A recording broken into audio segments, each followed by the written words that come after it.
Sellamiento. A lo largo de la Biblia y en los tiempos antiguos siempre se ha utilizado un sello para validar autenticidad, propiedad, contenido. Dios siempre lo ha utilizado. Su pueblo siempre ha sido sellado. Por ejemplo, la circuncisión era una marca de que habían sido apartados para una obra especial o como parte de un pueblo especial. En esta ocasión hablaremos del sellamiento. En dos sentidos. El sellamiento van a mostrar de quién somos propiedad. Pero también el sellamiento tiene que ver con la protección de Dios en el tiempo final. Hoy hablaremos justamente de la lección El pueblo de Dios es sellado, lección número 6. Seguramente será una lección muy enriquecedora para nuestra vida, porque todos nosotros hemos sido llamados para ser parte de este pueblo especial.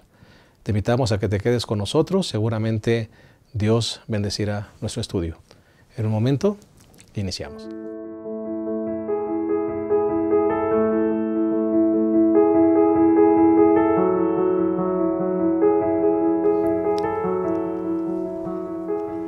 Estamos contentos de poder iniciar el repaso de esta lección número 6. El pueblo de Dios es sellado. Agradecemos a nuestros dos colegas que estarán con nosotros participando de esta mesa de diálogo. El pastor Francisco Ramón de Dios, uno de los pastores nuestros de este campo, titular del distrito de Narvarte. Gracias por estar aquí, pastor. Gracias, pastor. Muchas gracias, pastor Abraham, por estar también aquí en este repaso de la lección. Gracias, pastor. Listos para la lección número 6. Claro que sí. Vamos a hablar un poquito del sellamiento. Y si les parece bien, vamos a hacer una oración antes de poder iniciar. Oremos. Cariñoso Padre, queremos pedir tu dirección. Estamos tratando con asuntos sagrados, asuntos proféticos.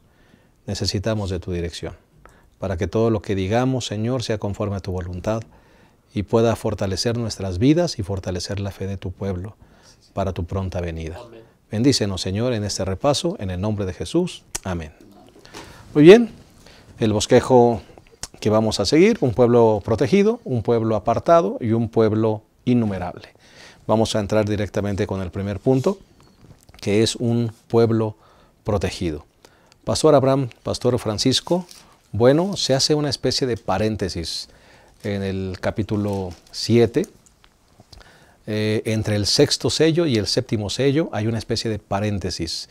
Viene hablando la Biblia acerca de que Dios manda a sus ángeles a retener los vientos, y para realizar una obra especial de sellamiento. Hablemos un poquito acerca de esto, pastor Francisco. Gracias. Bien ha mencionado usted, pastor, que este paréntesis comienza con el segundo gran despertar religioso en la sociedad americana que ocurrió entre 1790 y 1840, más o menos cuando Dios empieza a levantar el movimiento adventista. ¿Con qué propósito? Por eso los ángeles están deteniendo los 4 vientos. Desde los 4 ángulos están deteniendo los 4 vientos que, de acuerdo a lo estudiado, los vientos siempre representan destrucción. Es decir, Dios va a traer sus juicios a esta tierra. Antes de que traiga sus juicios, el Señor está deteniendo los vientos. ¿Por qué? Porque viene un desenlace, pastor.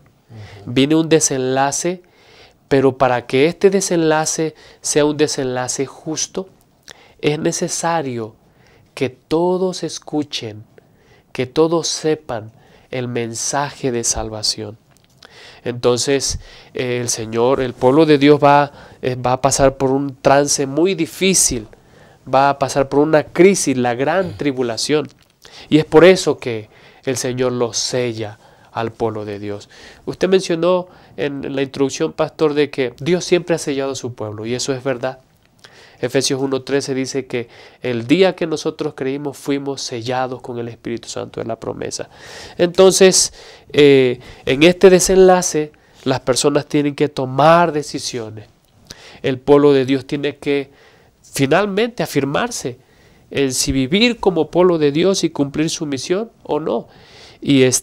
Pero cuando cumple una misión, da a las personas la oportunidad que tomen su lugar en este gran conflicto. Fuerzas destructoras, pastor, desenlace final. Si Dios no interviene, definitivamente nadie podría atravesar por ese momento de angustia. Así es, pastor. Por eso es que se necesita que haya una diferencia entre unos y otros. Dios siempre ha puesto su señal a su pueblo a través de toda la historia. Y en este momento final también es necesario que Dios ponga una señal en la frente de sus hijos. ¿Por qué? Dice el versículo 1 del capítulo 7 de Apocalipsis: después de esto vi 4 ángeles de pie en los 4 ángulos de la tierra, que detenían los 4 vientos de la tierra, para que no soplase viento alguno sobre la tierra, ni sobre el mar, ni sobre ningún árbol. ¿Okay? Este va a ser, ya vimos que los 4 ángulos, ¿va?, simbólicamente están ahí los ángeles en las esquinas del mundo, ¿verdad?, del planeta, deteniendo las fuerzas destructoras de los vientos, ¿okay?, dando tiempo para algo. Dice el versículo 2, entonces vi a otro ángel que subía del este con el sello de Dios vivo, clamó a gran voz a los 4 ángeles que habían recibido poder de dañar la tierra y el mar. Les dijo: no dañéis la tierra, ni el mar, ni los árboles, hasta que sellemos en sus frentes a los siervos de nuestro Dios. Es decir, se tiene que completar el pueblo de Dios. Todos deben escuchar el mensaje de salvación. Todos deben tener la oportunidad de salvarse. ¿Sí? Entonces los vientos, la destrucción está siendo detenida. Obra divina.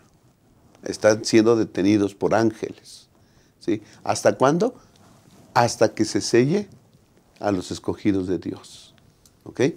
Así que entonces Dios está dando oportunidad para que el mensaje de salvación llegue a todos los que lo van a recibir, para que puedan recibir el sello de Dios, como vamos a ver, como protección, ¿sí?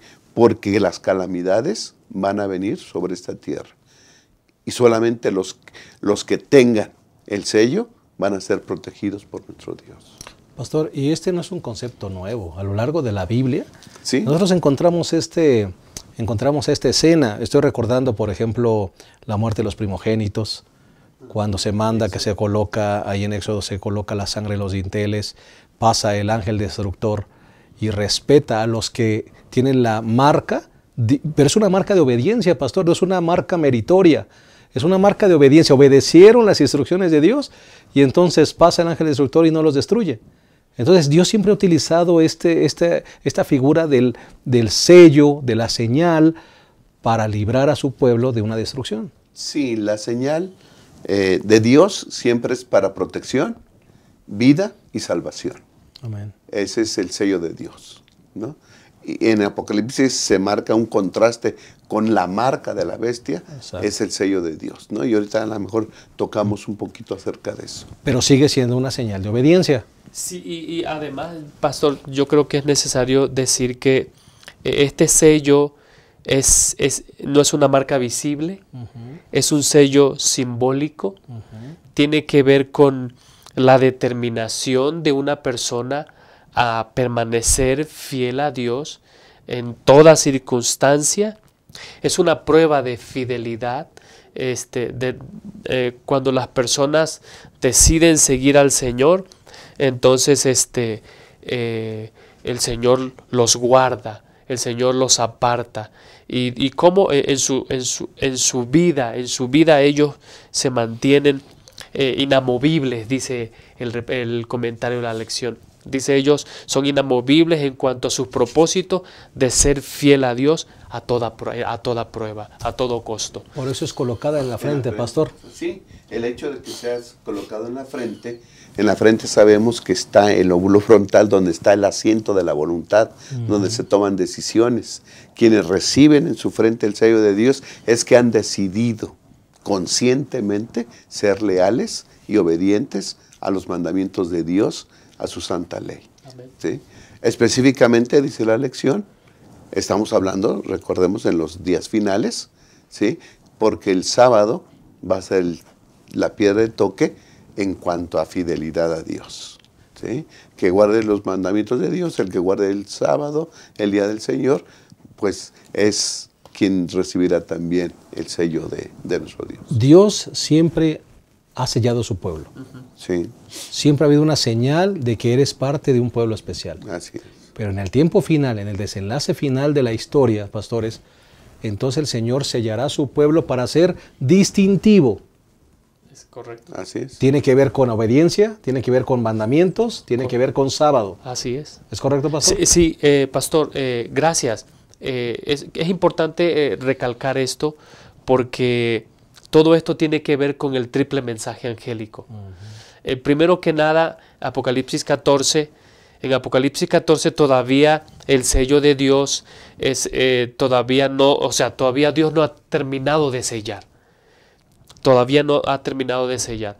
Isaías capítulo 8 versículo 13 dice: ata la ley y sella el testimonio entre mis discípulos. Es decir, todavía las personas que no están en armonía con la ley de Dios van a recibir la oportunidad de responder. Y por eso se les llama a que adoren al Creador de los cielos y la tierra.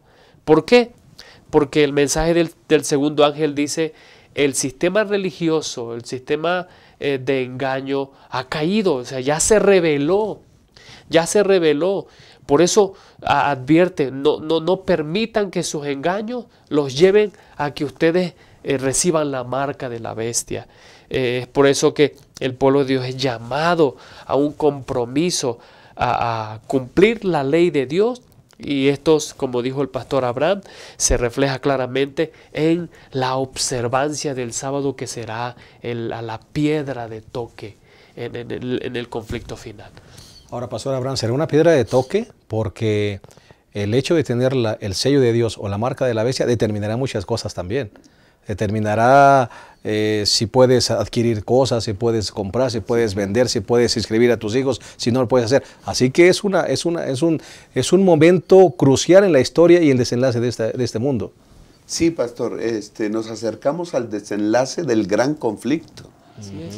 Entonces son momentos especiales donde el pueblo de Dios debe ser auténtico. Por eso se pone el sello.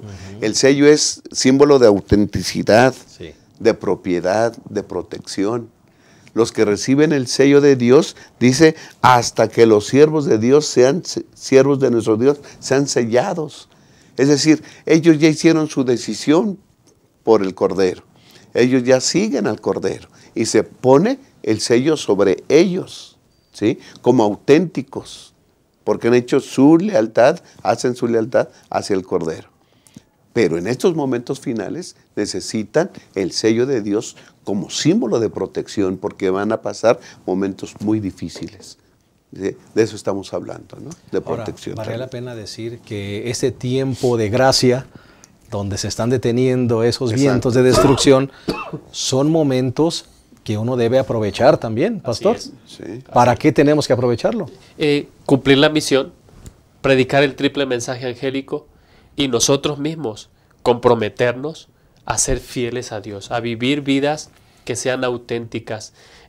Hay algo que yo quiero resaltar, que, pastor, se decía cuando la lección habló acerca de los eventos del tiempo del fin. ¿Qué es lo más importante? No es lo que va a pasar.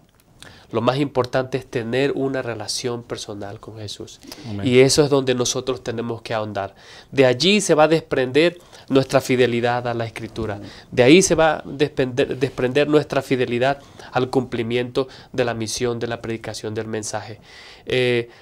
La buena noticia es que todavía hay gracia. Amén. Y la buena noticia es que todavía nosotros podemos compartir con los que más amamos este mensaje precioso de salvación. Que por su gracia nosotros podamos vivir de acuerdo al mensaje que nosotros predicamos. Amén. Por eso el mensaje, detengan los vientos.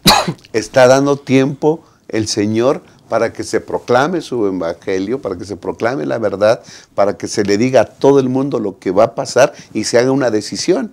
Para que cuando ya todos hayan tenido su oportunidad de recibir el mensaje de salvación, entonces, y cada quien haya hecho su decisión, consciente, ¿sí? Se pone el sello de Dios y entonces vienen los acontecimientos finales. Estamos llegando al desenlace final de la historia de este mundo. Se están deteniendo los vientos de destrucción. Dios está sellando a su pueblo y ese sello va a demostrar de quién somos propiedad, a quién pertenecemos y quién nos protege.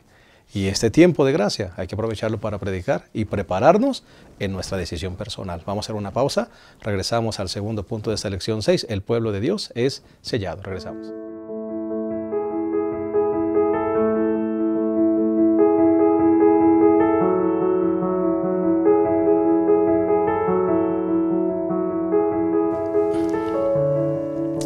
Bien, estamos de vuelta, estamos analizando la lección número 6, titulada El pueblo de Dios es sellado.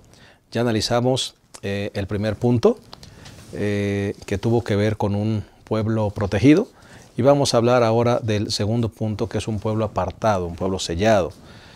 Pastor Abraham, Pastor Francisco, tenemos que ahora nosotros tratar de identificar quiénes son estos 144,000. ¿Verdad? Es bueno ver cuáles son sus características, pero partamos desde que la Iglesia ha creído por mucho tiempo que este número de los 144,000 no es un número literal, sino un número simbólico. Pastor. Y estamos en esa línea, Pastor. Los 144,000 es un número simbólico que representan a la totalidad del pueblo de Dios. Hay razones por las que nosotros creemos que es un pueblo simbólico. Primero que nada, porque las 12 tribus que se enlistan en Apocalipsis 7 no concuerdan con las tribus que aparecen en Números y que aparecen en Ezequiel. Hay 2 tribus que no aparecen, y claramente es por la apostasía de estas tribus, Dan y Neftalí, y Efraín. Y Efraín, que no aparecen en esta lista. Y Judá aparece en lugar de Rubén. Y Judá aparece encabezando la lista en lugar de ¿quién? De Rubén. Es decir, nosotros podemos pensar que es un número simbólico, por los elementos que nos dicen que esto es así. Rapidito, pastor, fíjese que el viernes pasado platiqué con un judío sefardita y yo le pregunté de qué tribu es, y él me contestó, honestamente, yo no sé, ni mi familia sabe. Eso quiere decir que no tiene que ver con un número, ¿qué cosa?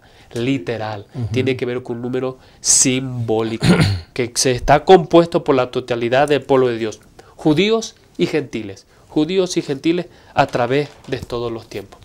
No es un grupo elitista, no es un grupo aparte. Como iglesia creemos que es un grupo, pastor, que abarca la totalidad, judíos y gentiles, totalidad de redimidos. Sí, pastor, ya hemos dicho que es un número simbólico. El 12 nos habla acerca de el 12 es un símbolo del pueblo de Dios. Y que se repita, ¿verdad? 12 por 12 por 1000, quiere decir que abarca la totalidad del pueblo de Dios a través de todas las épocas, de todos los tiempos. Además, la lección dice que las tribus de Israel eran 12. Por eso nos hablan acerca de que el 12 representa al pueblo de Dios. Y la iglesia se edifica sobre el fundamento de los apóstoles, que eran 12. Así que entonces podemos, por medio de eso podemos deducir que es el símbolo del pueblo de Dios en la totalidad a través de todos los tiempos. Y un punto más también, pastor, perdón que te interrumpa, se dice que van a ser tomadas de las tribus, pero esas tribus pues ya no existen. Ya no existen, lo que decía el pastor. Un judío no sabe ni de qué tribu es. Así que esas tribus ya no existen. Nosotros sabemos por la historia, por la Biblia, que las 10 tribus del norte pues fueron cautivas por los asirios, se los llevaron y ahí se mezclaron con otros y desaparecieron. ¿No? Y los que podemos decir que continuaron con el pueblo, siendo representantes del pueblo de Dios, pues fueron las 2 tribus, ¿no? La de Judá y la de Benjamín, ¿ok? Las 2 tribus ahí que continuaron. Pero pues ni siquiera eso, ya no existen pues esas tribus, no, por eso podemos decir que no es una lista literal pues, ¿sí? Y el hecho de que no aparecen Dan y Efraín, pues es que fueron tribus que se volvieron apóstatas totalmente, ¿no? En Dan se estableció desde un principio de la monarquía un becerro ahí para que lo adorara, y entonces todo el pueblo se desvió. Por eso, como ya dijimos, las 10 tribus del norte se las llevaron cautivas a Siria. Así que los 144,000 es un número simbólico que simboliza la totalidad del pueblo de Dios a través de la historia. Del Antiguo y del Nuevo Testamento. Así es. Del Antiguo y del Nuevo Testamento. Y me llama la atención, pastores, ahora las características de este grupo. Las características son fantásticas. Comienza hablando de ellos en Apocalipsis 7 y continúa hablando de ellos en Apocalipsis 14. Y ahí se mencionan algunas características que me parece vale la pena dedicar tiempo, ¿verdad, Pastor Francisco? Sí, Pastor, gracias. Apocalipsis 14:4 dice que no se contaminaron. Es decir, son este grupo, los 144,000, aceptaron el mensaje de Dios y no escucharon otros mensajes, o sea, no se contaminaron con otros mensajes. Ellos atendieron el mensaje de salvación, por gracia, la fidelidad a la ley de Dios. Es decir, ellos se mantuvieron como un grupo especial, leales a la palabra de Dios, leales al Cordero, leales a Dios. Es importante resaltar esto, ya lo hemos dicho en otras lecciones, Pastor Abraham, que esto no tiene nada que ver, cuando dice que no se contaminaron con mujeres, no tiene que ver con celibato, no tiene que ver con que la sexualidad es algo sucio, no tiene que ver con sexualidad física, no se contaminaron con mujeres, está hablando también desde un aspecto espiritual. Sí, pastora, aquí se aplica el término adulterio espiritual, ¿no? ¿Qué es el adulterio espiritual? Pues aceptar doctrinas falsas, aceptar pensamientos, filosofías falsos y vivirlos, ¿no? Estos son leales al Cordero, son leales a la verdad, Amén. Son leales al Evangelio, ¿sí? Y por eso dice Apocalipsis 14, dice el versículo 1, que estos tienen el nombre del Cordero y el nombre de su Padre escrito en sus frentes. Otra vez, el sello, ¿no? Ahí está el sello. ¿Por qué?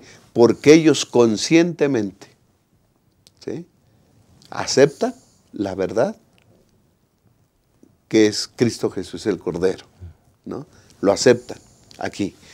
En contraste con Apocalipsis 17:5, dice que en su frente tenía escrito un nombre, un misterio, la gran Babilonia, madre de las rameras y las abominaciones de la tierra. Esto es un poder en contraste con Dios. Estos hablan mentira. Estos dicen, no sostienen la verdad. Y también dice que tienen un nombre, pero blasfemo en su frente. Es decir, estas personas, este poder, enseña mentiras, blasfemias, que van en contra de Dios. Lo importante es que los sellados tienen el nombre del Cordero y de su Padre en su frente y han aceptado la verdad, pastor, y la viven, la aceptan y la predican. Pastor Abraham, fíjate que me llama la atención algo. Estamos hablando de un conflicto final en el desenlace final de la historia, donde habrá dos marcas.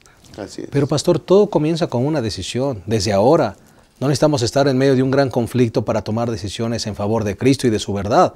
Te lo estoy diciendo porque puede haber de repente alguien viéndonos diciendo, bueno, yo soy adventista, yo soy cristiano, yo sigo el Evangelio, soy adventista del séptimo día, pero practico yoga, por ejemplo. O de repente me voy a un culto carismático, o de repente ando viendo el horóscopo. No sé, pastor. Pero todo comienza con pequeñas decisiones que al final determinarán la gran decisión final. Sí, pastor.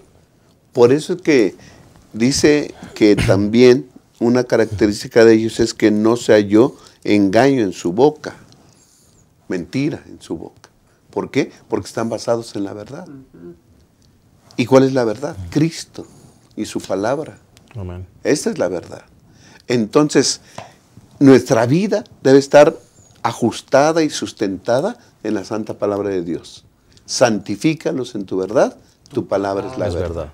Entonces, esta es la salvaguarda para cualquier doctrina, para no caer en adulterio espiritual del cual estamos hablando. La segunda característica, siguen al Cordero. Pastor, gracias. Cuando hablas de siguen al Cordero, algunos comentaristas dicen que, bueno, hacen referencia a Mateo 18:28, cuando Jesús está hablando con sus discípulos, le dice, ustedes que me han seguido se sentarán conmigo en mi trono como yo me he sentado con mi Padre en su trono. Es decir, tiene que ver con un asunto de discipulado.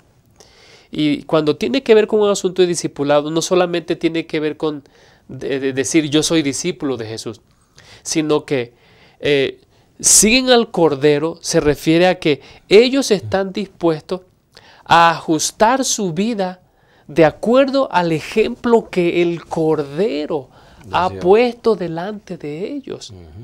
Y si nosotros recordamos, la vida de Jesús fue una vida de obediencia y lealtad al Padre y a su palabra. Es decir, alguien que sigue al Cordero está dispuesto a dejar de pensar en su propio bienestar y empezar a ver lo que la palabra del Señor dice y poner su vida en armonía con lo que dice la palabra del Señor. ¿Hasta qué punto? Hasta el punto del martirio. Es decir, de ofrecer su vida en ofrenda a Dios por mantener su fidelidad. De hecho, en el capítulo 12, versículo 11, dice, y ellos le han vencido por medio de la sangre del Cordero, y no amaron, ¿qué dice? Y menospreciaron su vida hasta la muerte. Es decir, están dispuestos a seguir al Cordero hasta el punto de ser fieles a Él y entregar su vida si esto así fuera necesario. Correcto. Me llama la atención esa frase de no, siguen al Cordero. No escuchan otras voces, pastor. Gracias. No ponen atención a otras voces. Podemos nosotros de repente estar diciendo, sigo al Cordero, pero me dejo desviar por otras voces. Como las ovejas cuando siguen al pastor. Escuchan su voz y la siguen. Dicen que una manera muy práctica de separar dos grupos cuando se revuelven ovejas de dos pastores es que escuchen su voz y lo siguen. Bueno, de eso estamos hablando aquí cuando siguen al Cordero, pastor. Una fidelidad total, escuchan su voz, saben reconocer la voz de su Dios y no andan escuchando voces ahora de nuevos maestros, de nuevos profetas, de grupos disidentes que hablan en contra de la iglesia, de sus dirigentes.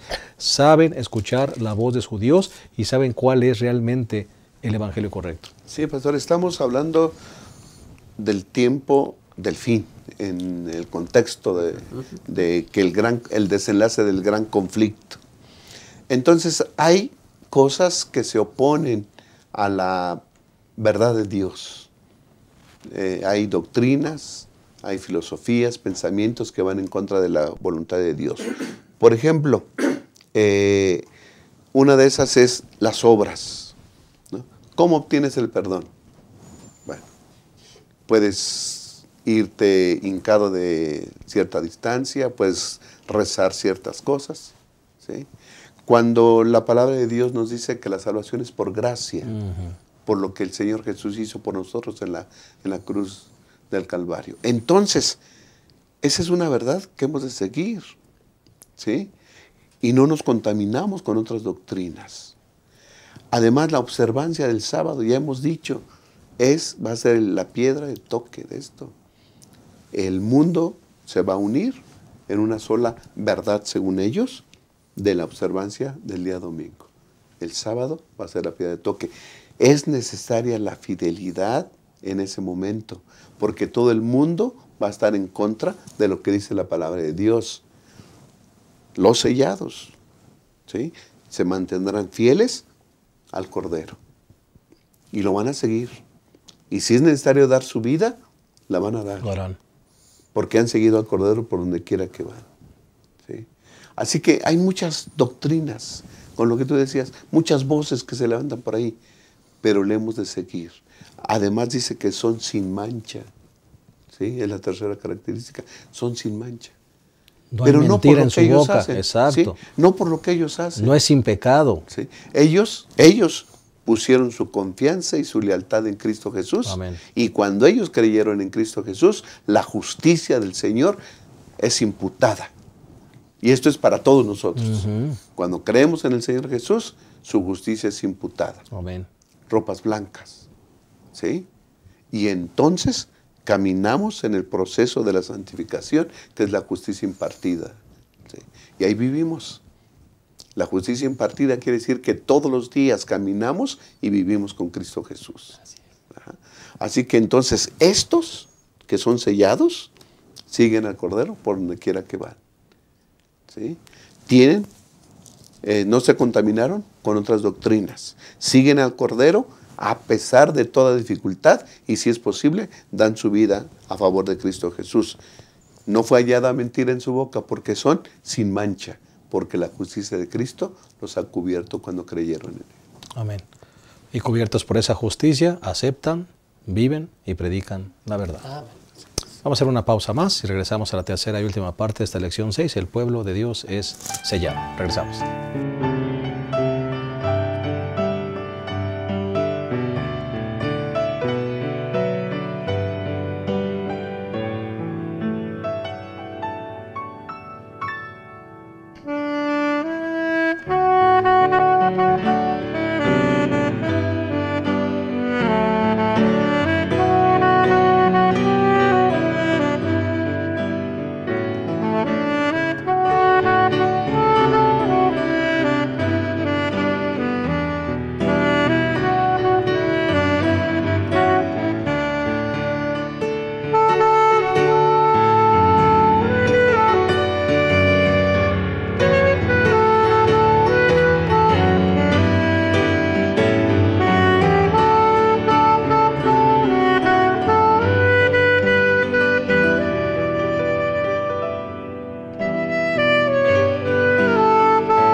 ¿Listo? Bien, hemos llegado a la tercera y última parte de esta lección 6, el pueblo de Dios es sellado. Vamos a entrar al tercer punto, que le hemos titulado Un pueblo innumerable. Y basados justamente en eso, en Apocalipsis 7, se nos habla de estos 144,000 y después se une con la gran multitud. Ha habido diferentes posiciones y hay hasta el día de hoy diferentes posiciones en cuanto a si los 144,000 son el mismo grupo que la gran multitud o son el mismo. Bueno, me parece que la posición de la iglesia por mucho tiempo ha sido que son el mismo grupo. Los 144,000 junto con la gran multitud son el mismo grupo. Solamente que Juan utiliza una figura literaria, una forma literaria de escribir, y entonces él primeramente escucha algo y después mira otra cosa. Si ustedes van, por favor, ahí en el capítulo 7, versículo 4, dice, y oí el número de los sellados, 144,000. El primero dice, oí, que el número eran 144,000, pero en el versículo 9 dice, después de esto miré, y he aquí una gran multitud, la cual nadie podía contar. Así que es una forma literaria de escribir. Primero él escucha, y escucha el número, y después cuando ve una gran multitud. Por eso deducimos que es el mismo grupo. Esta misma forma literaria se utiliza en el capítulo 5.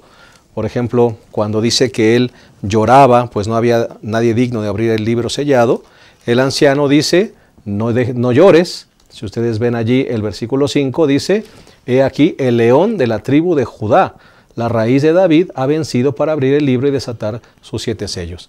Pero cuando él mira, primero él escucha que es el león de la tribu de Judá, el que tiene el poder de abrir el libro. Dice el versículo 6, y miré, y en medio del trono, ¿qué fue lo que vio? Un cordero inmolado.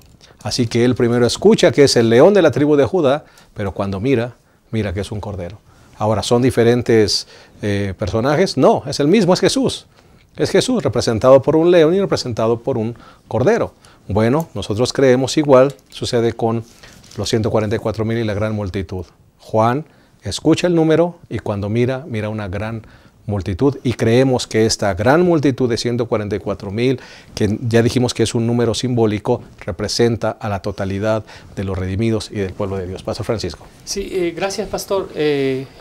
Así como usted lo ha mencionado, primero el apóstol ve a los 144,000 formados en orden de batalla. Esta es la iglesia militante.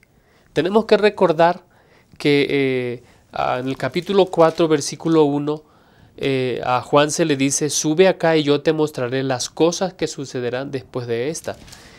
Cuando a Juan se le muestra a los 144,000, ellos están listos para cumplir la misión.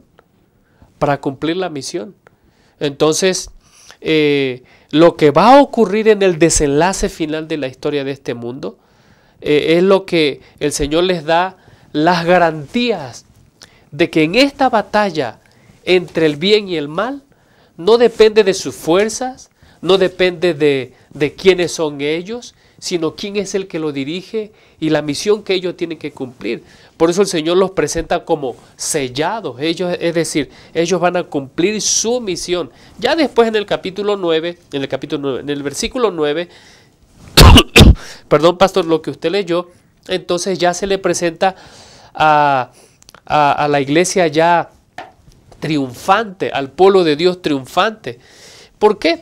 Dice que se los presenta en el versículo 9, después de esto miré y vi una gran multitud, la cual nadie podía contar, de todas las naciones de tribus, lenguas y pueblos, y estaban delante del trono y en la presencia del Cordero, vestidos de ropas blancas y con sus palmas en sus manos. Es decir, este grupo primero está preparándose para la batalla, y en el versículo 9 ya salieron de la batalla.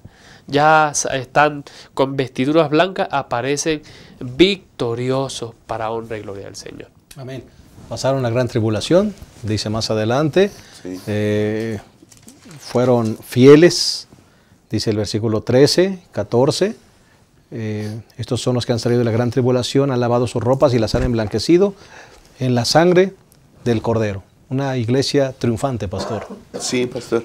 Una iglesia triunfante, pero lo que se acaba de mencionar es importante.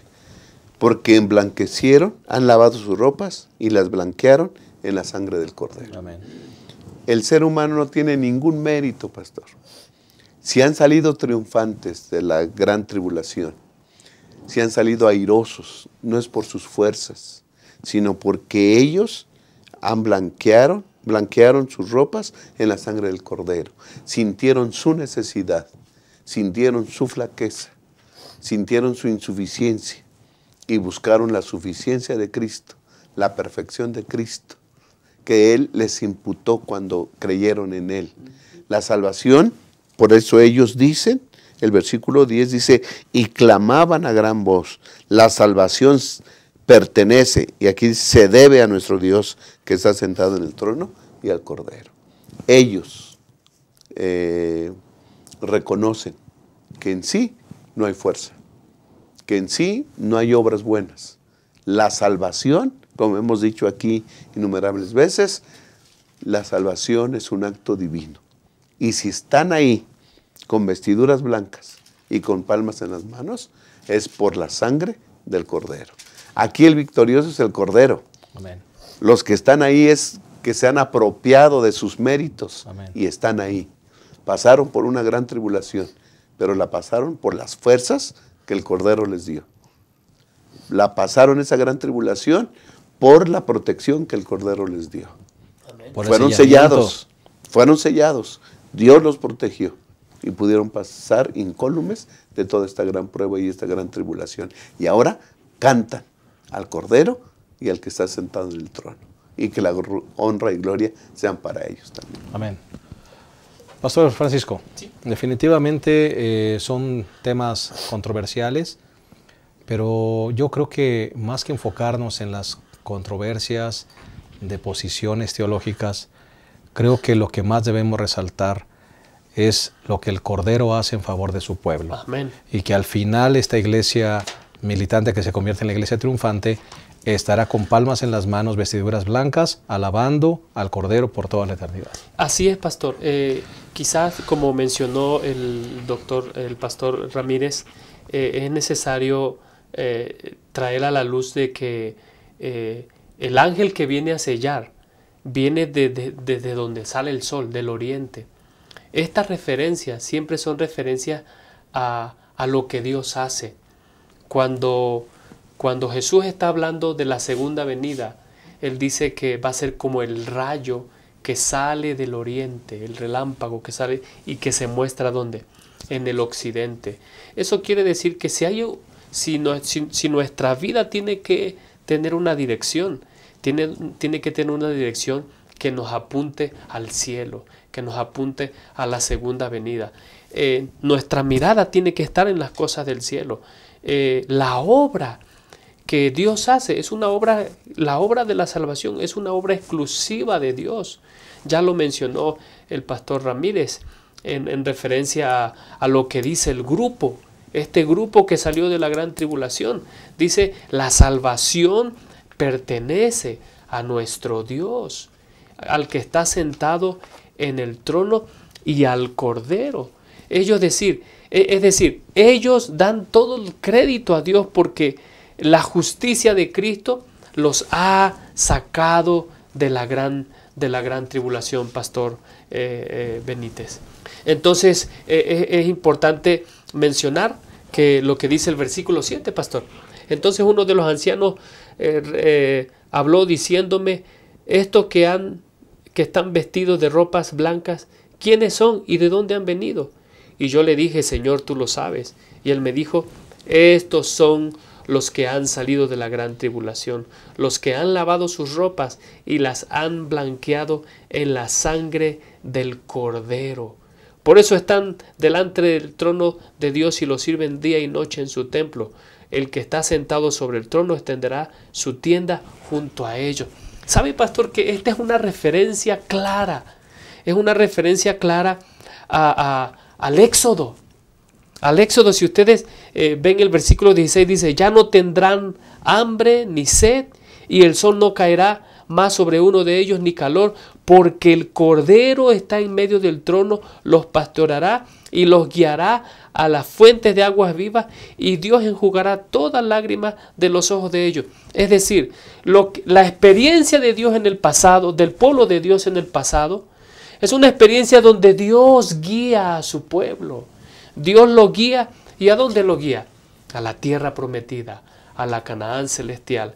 Dios cumple su promesa y gloria a Dios, porque el futuro de esta iglesia está asegurado gracias a lo que realizó el Cordero, el Amén. Cordero de Dios. Pastor Abraham, creo que lo más importante es resaltar la importancia de estar allí, de ser parte de los redimidos, de ser parte de los fieles, y no en enredarnos a veces en detalles y en situaciones, posiciones teológicas, sino lo más importante es lo que Jesús hizo en nuestro favor y que nosotros podamos ser parte de esos redimidos. Sí, pastor. Estoy seguro que los hermanos al estudiar la lección o al escuchar a otros predicadores, a otros panelistas, tal vez se presenten algunas otras posiciones, ¿no? Porque nosotros tomamos una posición, algunos otros podrán, en base a otros comentarios, tener otra posición, que yo digo que son válidas. Pero creo que el consejo de Elena White es importante para este tema de los 144,000. Mire lo que dice en Mensajes Selectos, tomo 1, página 205. No es su plan que los suyos presenten algo que tengan que suponer, que no está enseñado en la palabra. No es su voluntad de Dios que entren en controversias por cuestiones que no los ayudarán espiritualmente, tales como, ¿quiénes han de componer los 144,000? Fuera de duda, esto lo sabrán dentro de poco los que sean elegidos de Dios. Pronto lo sabremos con certeza, pastor. Puede haber una posición, puede haber otra, pronto lo sabremos. No son estar investigando esto, aquello, no nos ayuda espiritualmente. Lo importante es prepararnos ahora, aceptar el mensaje angélico, aceptar el evangelio, tomar la Biblia como salvaguarda, ¿sí? Que Dios nos santifique a través de su santa palabra, que podamos, por la gracia de Dios, tener el sello de Él en nuestra frente, convencidos totalmente que Cristo es nuestro Salvador, que podamos seguirlo a pesar de cualquier circunstancia que pueda suceder. Y si es necesario llegar a dar la vida, que lo podamos hacer. Amén. Creo que es lo más importante ahora. Ya, estando allá, vamos a comprender muchas cosas que ahora no podemos hacer. Claro que sí. Pues me parece que el mensaje ha sido claro. Que Dios nos permita seguir siendo fieles, seguir al Cordero, mantener una fidelidad total, y que cuando Él venga por segunda vez y todo ese grupo de redimidos estemos allá, podamos ser parte de ese grupo especial. Vamos a despedirnos agradeciendo el valor de su presencia y con un mensaje final de todos los que componemos esta mesa de diálogo, comenzando con el pastor Francisco. Gracias, pastor. Yo creo que sería bueno que nosotros dedicáramos tiempo a revisar la obra de Jesús en nuestro favor. La salvación no depende de lo que nosotros hacemos. La salvación ya Jesús la logró. Lo que a nosotros nos toca es que nadie nos robe el precioso tiempo de que nosotros tenemos, que la vida nos da, que Dios nos da cada día para definir nuestras prioridades en la perspectiva, en base a nuestra relación con Jesús. Si hay algo que nosotros tenemos que hacer es profundizar nuestra relación con Cristo Jesús, nuestra relación personal con Cristo Jesús, pastor. Ese sería el mensaje final para esta lección. Muchas gracias, pastor Francisco. Pastor Abraham. Sí, pastor, por el mismo tenor, hay que prepararnos, ¿no? Para que podamos decir, como dice esta gran multitud de los redimidos, la salvación se debe a nuestro Dios que está sentado en el trono y al Cordero.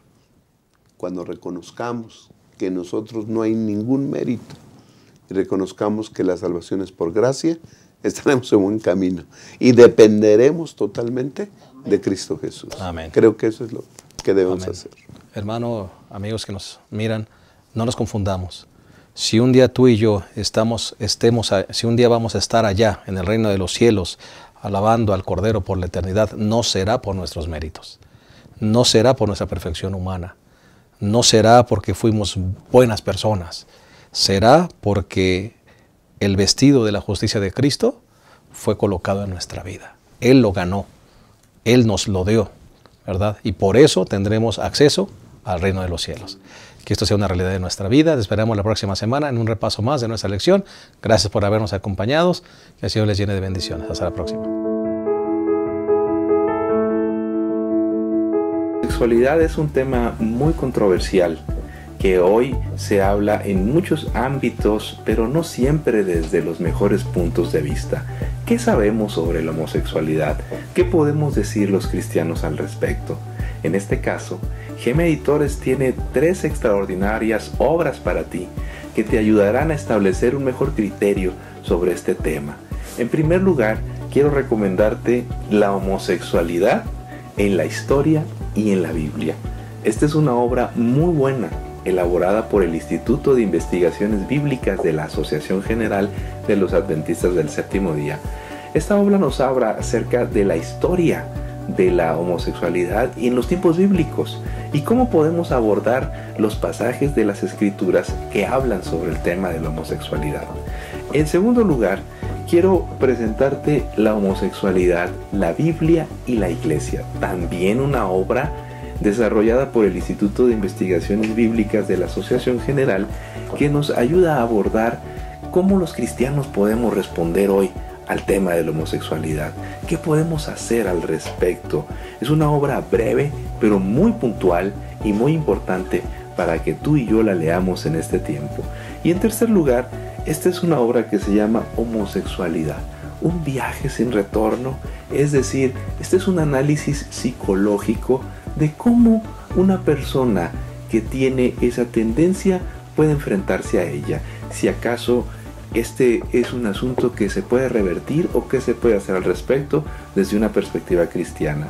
Son 3 grandes obras que nos ayudan a ampliar nuestro criterio al respecto y a ofrecer respuestas prudentes, sabias y sobre todo bíblicas que nos ayudan a abordar este tema en una época que nos está demandando respuestas al respecto. Como editor quiero invitarte a que las leas y las adquieras en tu librería de Gema Editores hoy mismo.